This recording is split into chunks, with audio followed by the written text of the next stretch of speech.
Hi, my name is Bill Mathis. I teach at CCA Baldy Middle School. This is my 9th year there. This is my 14th year in the district total. I spent 2 years in West Philadelphia, 3 years in South Philadelphia, and I'll be going into my 10th year at Baldy. One of the best schools ever. I love it there. So anyway, my story, to keep it rather brief, I guess. I was born on July 20th, 1979. It was a Friday night. It was exactly 10 years after the moon landing. You know, July 20th, 1969 is when the astronauts landed on the moon, which is a pretty historic thing, and that's how I'll never forget my birthday, ever. But yes, anyways, so yeah, I've been teaching at Baldy. I'll be going into my 10th year there. It's a great place to be. I did not intend on becoming a school teacher. I went to Drexel in 1997. I went there for graphic design. So I was more, a little less, for lack of a better term, artsy-fartsy. It was more business-oriented. So I worked at Fortune 500 companies and different places and did a lot of higher-end graphics. And the business was just rather slow. I graduated in 2001. It was a 4-year program. And the economy took a downturn in 2001. The dot-com shakedown happened, and so I worked a lot of odd jobs and did a lot of things to make ends meet in my early 20s. I met my wife, Jennifer. She was a school teacher before me, and she convinced me, hey, go back to school and continue my studies, and I became a teacher, and I love what I do. She's a natural school teacher. She was like, that's her. Like, I couldn't picture her working in an office or doing all that. That's what she does. Me, I never saw myself doing what I'm doing now. I do love what I'm doing now. You know, I went to a clinic in the mid-90s at the Art Institute of Philadelphia. Sorry, you're going to hear my trash truck. Good timing, trash truck. And anyway, there's a course I took on animation, and there's a man named there, Bill Martone, and he was saying, you know, work isn't work if you love what you're doing. And I love what I do. You know, very little people, I'm sure, get to go to work.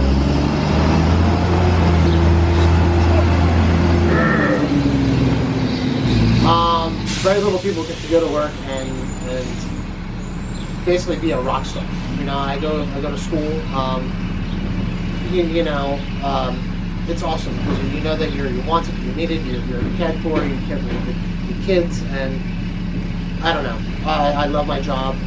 Some days it's work because some days are harder than others, but for most days it's not work at all. It's just doing what I do and doing what I love, and that's sharing.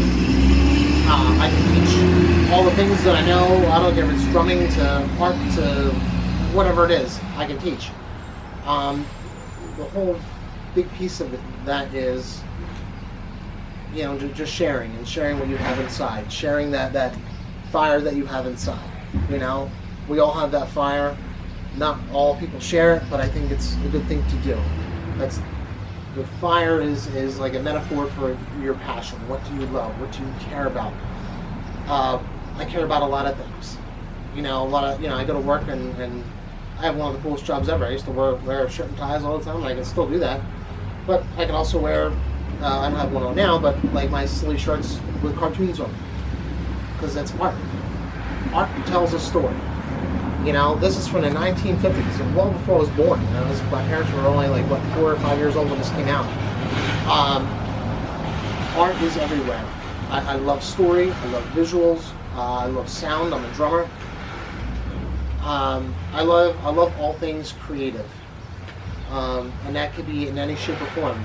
Engineering is creative. You're using a certain set of knowledge and applying it to make something. What I hear all the time is that, oh, well, it's just art and it's not important. Well, guess what? Art is all around you.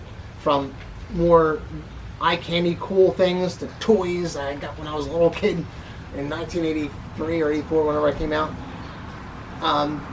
to your clothing. Every bit of clothing you wear, for the most part, has a logo on it. Some designer and design team or company made that. All these decisions were made for you. The ladder that my camera is sitting on right now was, yes, made by engineers and designers and different things, but guess what? It was created by people for a function, but there's also aesthetics to it too. The camera I'm shooting on right now has aesthetics to it. It looks sleek and nice. So art is everywhere. A lot of people don't think about that. I didn't really get into modern art. I didn't really start to respect modern art until I got a little bit older. But that comes with age and understanding the world around you, and I don't know. Just seeing the world for what it is, and just seeing that everything is art. Everything, even relationships, are art. You know, you do a dance with somebody. I have my wife, my best friend. There she is, right there. You know, we don't always get along. We're like every normal parent and spouse or whatever out there.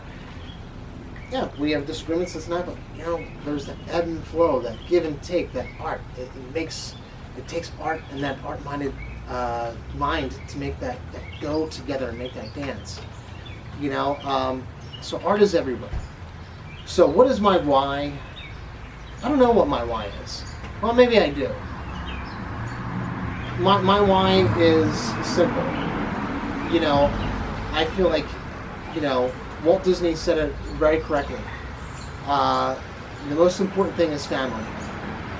And I love no one more in this entire world than my wife, my 3 small children, Billy, Brian, and Lillian. And then outside of that circle expands out to parents and other things and so on and so forth. But I feel like I try to treat everyone in my life, even if I don't know them from Adam, I try to treat people with respect, love, and caring, and especially in my classroom. My classroom is where I spend most of my day, well, when we're at work, rather, that is. And I treat my students with respect, and I treat them like they're family, and they respect me for that. Because that's something you cannot fake. It's like having a dog. Dogs have that innate ability to know if you're a good guy or a bad guy or whatever. You know, kids can slip that out even more so. They know if you're a fraudster, you're a faker. For the most part, they know. You know, and I know my students come to my classroom, and it's a sanctuary. It's a happy place. It's a good place. You know, my kids love my class. They might not like the content of what I'm teaching that for that project or this and that, but they know they can come in and they have that freedom of expression, that freedom of being themselves. You know, and that's one of the greatest things I get out of what I do every day is like, wow, I was a beacon of hope for other kids. And that's not Bobonanza, that's, or, whatever. No, it's, my classroom is a safe haven. My kids know that. Even kids, I've said this before to people, even kids who don't like me, because they respect me. And they know why? Because I respect them. There's no better or greater job, I think, in the world than to be a teacher. I love it. I have hundreds and hundreds of kids that I see every day, and it's very, very rewarding. I know they say that teaching is a thankless job. I would beg to differ. Maybe if you're a teacher back in the 1950s and you're just an authoritarian ruler, maybe. My class and a lot of the teachers of this newer generation, we're not that. They know that we care, we want them to grow, and we want them to succeed. Just like I do with my own children. Or like I do with my own life. You know, you can't throw, seeds on cement and expect it to grow. You've got to throw your seeds into the soil, and you got to water, and you got to give it sunlight. You got to give it life. And I feel like that's what we do. That's our calling. So my why It's not just my why, it's every other teacher that I know. I have a lot of really good teacher friends. They have a different style than me, and that's all well and good because we're all unique. We're individuals. But we all have that common, I guess, element, and that is carrying the fire. We all have that fire inside, and we take that fire and we bestow it, and we give it to others so that they can have it, so they can see. It's kind of funny. We all have our own perspectives. There's a video game, one of the Mario Brothers. I don't know if it was the first one or a second, whatever. Back in the early 80s. If you don't know, if I love the 80s, then you're missing something. But anyway, in one of the video games, I don't know if it was Mario 1 or 2, whatever, like I said, but I love when Mario goes in there and he has, I don't know if it's a light on his head or a little, flashlight, and it goes through, but all he can see is what he's looking at and where he's shining that light. So I feel like we're trying to shine that light everywhere to illuminate everything so we can see and we can learn and we can grow. So, I know I don't want to make this too long. I'll just do a quick little bio. So yes, I was born in 1979. I was a kid of the 80s and 1990s. Went to Drexel, went to Moore College of Art and Design. That's where I got my teaching certificate. 2000, I forget now. I have a master's from Cabrini College, now university, or whatever it is. Had some graduate credits from Drexel University, MBA program. And I did grad work, where else? Philadelphia University, I did a Masters of Art course many years ago. It was a digital media. So yeah, I have a lot of schooling behind me, but it's funny, with all the schooling that I had behind me, I have a lot to learn. And I feel like, I'm not just a teacher, but I'm also a student. I'm a student of life. I'm learning every day. And what's cool about this next generation? They all have YouTube. We didn't have YouTube. You want to find something out, you got to go to a store, you got to go to a book, you got to go find resources, you got to find a person, you got to find blah blah blah blah blah blah. You got to do all those things, and get to your destination. You want to be here, but you're here, and you have to find all those resources. Well, now it's a lot easier. We have the internet, we have YouTube, we have places where we can go, where we can contact that person a lot easier. So I know I'm kind of deviating from my why a little bit. Might be a little disjointed. Anyways, so anyway, yeah. So I graduated Drexel in 2001. I lived on South Street. I lived in East Falls. I lived in West Philadelphia. I lived in Manayunk for years. I now live in Glenside, PA. Tiny little house we have. But this is home. This is home. It's not much to look at, and it doesn't matter. This is places where I'm raising my children, where my wife and I are building our family and our roots, our foundation, and we do that not just here, we do that in the classroom as well.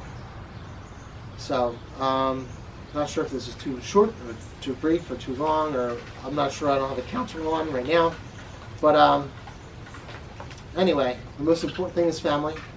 And art is everywhere. Art is everywhere. Art is everywhere. We're a model school. That's not by just happenstance or logistics. No, our school, CC and Baldwin Middle School, we come together and we build and we make it better and we make it better. And we're progressive. We're making it better every year. And it's like they say, it takes a village, to raise a child, and that's what we are. We as Baldy, we are the village. I take what I do as super important, as physical education takes as what's most important, to science, to ELA, to every math, every aspect. We have so many great teachers, and we're doing a good job, and the numbers attest to that. And we're all a piece of that puzzle, and we're all very important. So anyway, I hope this fulfills what my why is. Hopefully I hit upon the salient points. So anyway, Banzai. The most important thing is, this is what I do with my I don't do it at school. We usually do fist bumps. I'm not sure we're going to do that when I come back. But when I see my wife and my kids, this, I love you. Love. This is my symbol for love. So, this is all we need. John Lennon was right. Love is all you need.